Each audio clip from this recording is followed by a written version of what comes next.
అధికారం అనేది ఎవరికి శాశ్వతం కాదు. 10 ఏళ్ళు మనం చూసినాం. అధికారంలో ఉన్నప్పుడు ఏమైనా 4 మంచి పనులు చేస్తే ప్రజలు యాదికి పెట్టుకుంటారు, తప్పకుండా యాదికి పెట్టుకుంటారు. ఆయన అంటాడు రేవంత్ రెడ్డి, నేను నీళ్ళకి అయ్యే పేరు చెప్పుకొని రాలేదు. నేను చెప్పిన అందుకే నేను బరాబర్ మా అయ్యే పేరు చెప్పుకొని వచ్చినా మా అయ్యకు మంచి పేరు ఉంది రాబోయి. ఖచ్చితంగా తెలంగాణ తెచ్చిన మొగోడు మొనగాడు ఖచ్చితంగా మా అయ్యే పేరు చెప్పుకుంటా. కానీ నీ మన్మడు కూడా నీ పేరు చెప్పుకోవాలంటే 4 మంచి పనులు చేయడం ఆయన అని చెప్పిన. అన్ని ఉచ్చ పనులే చేస్తే రేపు నీ పిల్లలు కూడా నీ పేరు చెప్పుకునే వాళ్ళు అంగుండే వాని గురించి నేను చెప్పాలి. అందుకే చెప్తున్నా రేవంత్ రెడ్డికి 4 మంచి పనులు చేయి, నువ్వు చెప్పిన మాటలు నిలబెట్టుకో.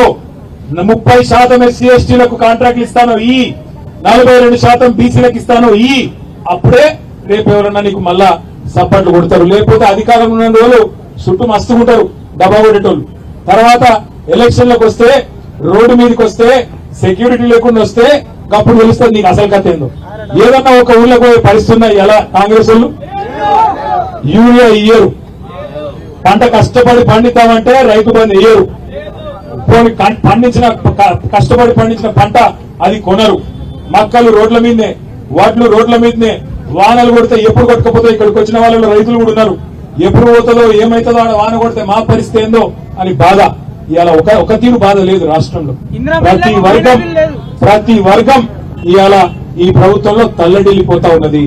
ఎలక్షన్ ఎప్పుడు వస్తుందా, ఎప్పుడు కర్రు రాల్చి వాత పెడదామా, ఎప్పుడు కాంగ్రెస్ ను పొందబెడదామా అని చెప్పి ఇలా ప్రతి ఒక్కరు చూస్తా ఉన్నారు. నాకైతే విశ్వాసం ఉంది, మీరు గట్టిగా ఉంటే ఇదే పద్ధతిలో ఐక్యతను ప్రదర్శిస్తే పెద్దలు కేసీఆర్ గారితో కూడా మేము మాట్లాడతాం. ఢిల్లీలో కూడా జంతర్ మంతర్ లో కూడా మన పార్లమెంట్ సభ్యులు వచ్చి మీతో పాటు తప్పకుండా పోరాటం చేస్తాం. ప్రభుత్వం దిగి వచ్చేదాకా రేవంత్ రెడ్డికి బుద్ధి వచ్చేదాకా వదిలిపెట్టవద్దు. దీనికి ఆర్ఎస్పీ గారే నాయకత్వం వహిస్తారు. మొన్ననే మీరు చూసినారు, మైనర్ బాలిక మీద అఘాయిత్యం జరిగితే పార్టీ తరఫున చిన్న ఒక సూచన చేస్తే ఆర్ఎస్పీ గారు ఎట్లా ఎంబడబడ్డాడో, ఎట్లా ఆ అమ్మాయికి న్యాయం జరిగేదాకా పోరాటం చేసిందో మీరు అదే పద్ధతుల్లో ఎక్కడ అన్యాయం జరిగినా తప్పకుండా గులాబీ జెండా మీతో ఉంటది. కేసీఆర్ గారి శిష్యులమైన మేమందరం మీతో ఉంటాం. ఆర్ఎస్పీ గారు, నేను, కౌశిక్ రెడ్డి గారు, మా సత్యవతి గారు అందరం కూడా శ్యామ్ ఎంబడ మీ ఎంబడ ఉంటాం. తర్వాత కార్యాచరణ కూడా రూపొందించండి. ప్రతి ఎమ్మెల్యేని కలవండి, ప్రతి ఎంపీని కలవండి, వాళ్ళకి వినతి పత్రం ఇవ్వండి. ప్రతి కలెక్టర్ను కలవండి, వినతి పత్రం ఇవ్వండి. చీఫ్ సెక్రటరీని కలవండి, వినతి పత్రం ఇవ్వండి. మంత్రులను కలవండి, వినతి పత్రాలు ఇవ్వండి. మర్యాదగా ఇంటరు. ఇనకపోతే ఏం చేయాలనో తప్పకుండా మళ్ళా కూర్చుందాం, నిర్ణయం తీసుకుందాం. తప్పకుండా మీకు సంఘీభావంగా అండగా ఉండడమే కాకుండా మళ్లీ మన ప్రభుత్వం 2025లో వస్తుంది.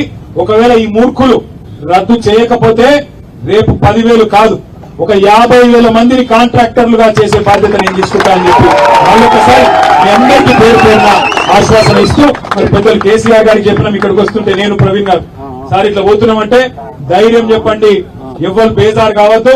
మళ్ళా మన ప్రభుత్వం వస్తుంది, వచ్చినాక ప్రతి ఒక్కరికి న్యాయం చేద్దాం.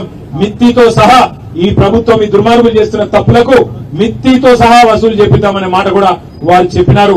తప్పకుండా మీరందరూ ధైర్యంగా పోరాటం కొనసాగించాలని కోరుతూ నాకు ఈ అవకాశం ఇచ్చినందుకు పేరున మీ అందరికీ నమస్కారాలు తెలియజేస్తూ జై తెలంగాణ, జై Telangana. GO number 17 SC ST BC declaration లో అమలు చేయాలి. ఎస్సీ ఎస్టీ బీసీ డిక్లరేషన్ లో GO number 17.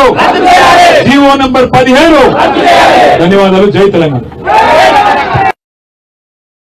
Please subscribe .news.